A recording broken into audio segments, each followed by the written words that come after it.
затворени за цял живот. Затворени са без вина.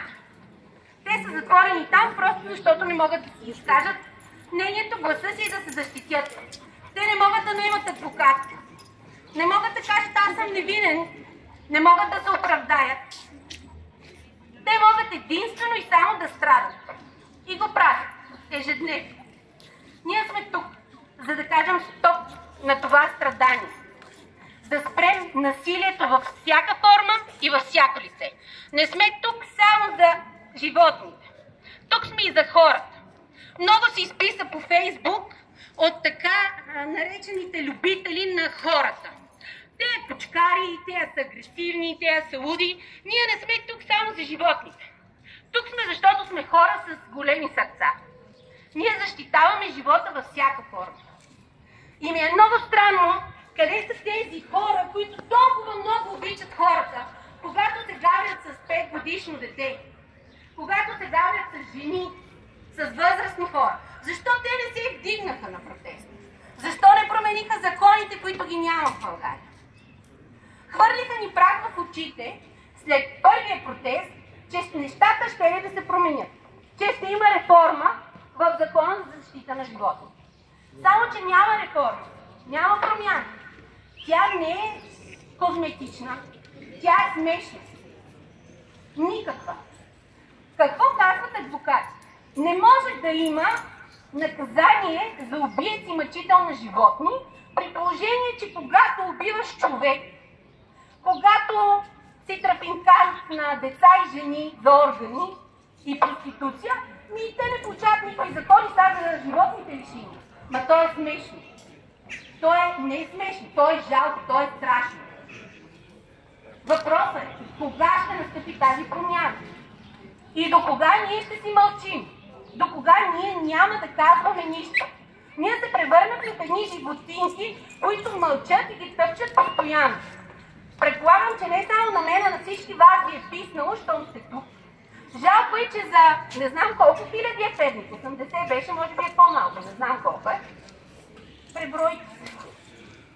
Ние сме епицентър. Един от изродите, който съкътява и убива животни по най-гнусния начин, той е Перник. И това са хората, които не са съгласни.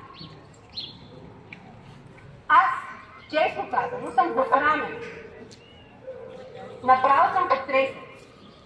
Колко малко хора изразяват гласа си. Къде са всички от тези хора, които вече не годуват и те нещо не им харесва, да дойдат да кажат какво не им харесва. Промяната зависи от нас. Не зависи от никой, само единствено от нас.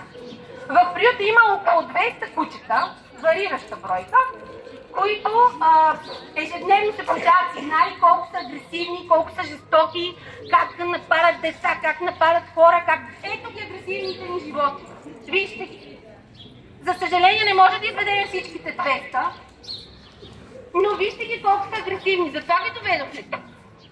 Защото Перник му е много удобно, и то не само на Перник, на всеки един град, да звъни по телефона, това куче пред блока, хапе, приберете. Ама къде се прибира? По едната. В клетка метър на метър и 30. Елате в приют и вижте в какви условия живеят животните. Аз много искам. Тук не сме само заради Габриела и Красимир. Нали така се казва, що е нормално? Ние сме тук, защото има много такива изроди. Специално в Перник преди година и половина, може би 2, вече не знам, деца в квартал Дараци връзваха кучета на линията и им рязаха, за да видят експериментално, не знам, може би, защото им поставя удоволствие. Намерихме за един месец около 3-4 кучета с отрязани крака. Едното беше вързано с въже на линията и беше разполовено. Нямаше този шанс да оцелее. И то е нормално. Ходихме жалби, сигнали, има нищо. Няма, не се знае кои са извършители. Нали, ние стигнахме, знаем ги кои са, но закона нищо не може да направи. Полицията нищо не може да направи. Няма как. То се рязаха крака. То се прибивах с кучета. Имахме 2 случая на ударени кучета с лопати си. Очите им бяха изсекли. Ослепели за цял живот. Много са примерите. За съжаление обаче, нищо не се променя. Вече години, 10, не, промени се. Защото имаше един момент, в който идваха, убиваха ги с лопати, товареха ги, тровеха ги с камионите по града, всички си спомняме. Това време аз съм била малка, но си го спомням. Той спомен ми е запаметен в въгъла, в главата. И една жена във Фейсбук пише: абе няма го тошовото време да ги натоварят в камиона, в каруцата и да се приключи. Това сме ние хората. Ние сме зверовете, всъщност, а се оказва, че се пазим от тях. Те са жертвите.